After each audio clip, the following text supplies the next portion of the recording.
تو میں ان کا بڑا مشکور ہوں. میں ایک ورکر ہوں اور ورکر ہونے پہ میں اس ٹکٹ پہ فخر کرتا ہوں.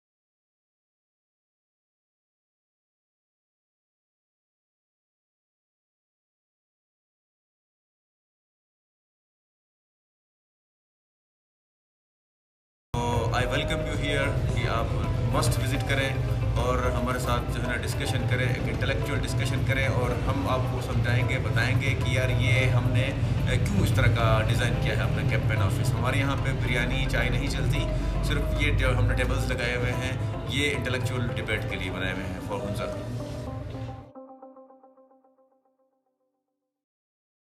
گلگتی صاحب, آپ سے میرا سوال ہے کہ 2010 میں ہوا تھا سانحہ آباد کا, اور 11 اگست کو تقریباً متاثرین نے احتجاج کیا تھا اور تب فائرنگ ہوئی تھی. باپ بیٹا جان بحق ہوئے تھے. ظاہر سی بات ہے خون بہا, ریئیکشن ہو جانی تھی. اس وقت ہنزا کے کچھ نوجوانوں نے سرکاری عمارتوں کو نظر آتش کیا. اس وقت کی حکومت پیپلز پارٹی کی تھی اور جناب وزیر بیک ہوتے تھے, اسمبلی میں اسپیکر ہوتے تھے. انہوں نے ہنزا کی عوام سے یہ معاہدہ کیا تھا کہ ان نوجوانوں کے ساتھ ان پر کوئی ایلیگیشنز نہیں آئیں گی, لیکن اس کا برعکس ہوا. کیوں ہوا؟ پہلا سوال آپ سے یہ ہے.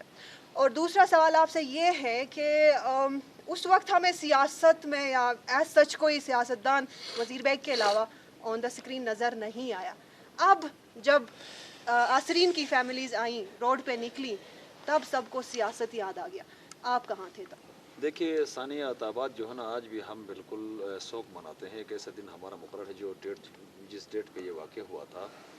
میں نے تو گلگت بلتستان کے گلیوں سے لے کے جہاں تک میری رسائی تھی, نیشنل اسکرین سے لے کر لوکل کیبل تک, میں نے سانحہ آباد کے جو متاثرین ہیں یا جو اسیران ہیں جو جیل میں سزائیں جو کاٹ رہے ہیں, ان کے لیے میں نے بڑی آواز بلند کی ہے.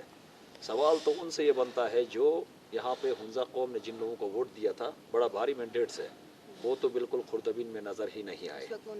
اور ہم بھی بہت سارے ایسے دوستوں کے اس قافلے میں بھی شامل تھے کہ ہم نے امید دلایا تھا کہ ہم اسیران کے اوپر کام کریں گے, ہم یہاں لوڈ شیڈنگ کے حوالے سے بات کریں گے, ہم ان کی فیملیز کا ازالہ کریں گے. مجھے تو بالکل نہیں لگا. دیکھیے میں یہ کہتا ہوں کہ یہ جو سانحہ رونما ہوا ہے, تم دیکھیے پولیٹیکل پارٹیز, کوئی بھی پارٹی خراب نہیں ہوتی ہے.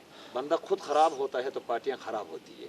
سب سے پہلے تو وہ لوگوں کو یہ سمجھنا چاہیے پولیٹیکل پارٹیز کے لوگ کہیں نہ کہیں کسی کے دکھ میں سکھ میں عوام کے کہیں نہ کہیں کام آتے ہیں.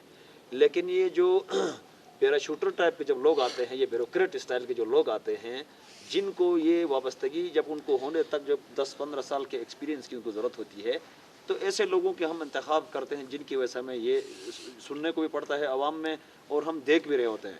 دیکھیے یہ علی آباد میں جو سانحہ رونما ہوا ہے اس کے بڑے وجوہات ہیں, اس گہرائی پہ ہم جانا نہیں چاہتے ہیں. موجودہ حکومت جو ہے, دیکھیے حکومت جس کسی کی بھی ہو, جیسے کل میں علی آباد کا واقعہ بتاؤں گا تو پچھلا 2010 کا واقعہ آپ کے سامنے آئے گا. کل علی آباد میں کیا ہوا ہے مجھے یہ بتائیں. میں خود وہاں موجود تھا, بغیر کسی سے پوچھے, بغیر کوئی پرمیشن لیے لوگ جو ہے نا دور دراز علاقوں سے آ کے وہاں سودا کر رہے ہیں. کوئی بیماری میں مبتلا ہے, لا کے ایک کنٹینر اس طرف لگایا ایک اس طرف لگایا, تو لوگ پریشان ہو گئے. پتہ نہیں یہ کیا قیامت ہونے جا رہی ہے, کیا یہ سوٹ کر رہا تھا. اسی طریقے سے دیکھیں مس بہیو یا مس انڈرسٹینڈنگ کی وجہ سے سانحہ رونما ہوتے ہیں. تو علی آباد میں بھی اس طرح کا ایک سانحہ رونما ہوا اور آ کے وہ پارٹی پہ اوپر گرا جو پارٹی جس وقت کی حکومت تھی. میں یہ سمجھتا ہوں کہ یہ جو دفعہ کی بات کر رہے ہیں, ایٹ اے اس نے لگا, ایٹ اے اس نے لگا. دیکھیے ایٹ اے جو ہے کوئی چھوٹے دفعہ نہیں ہے.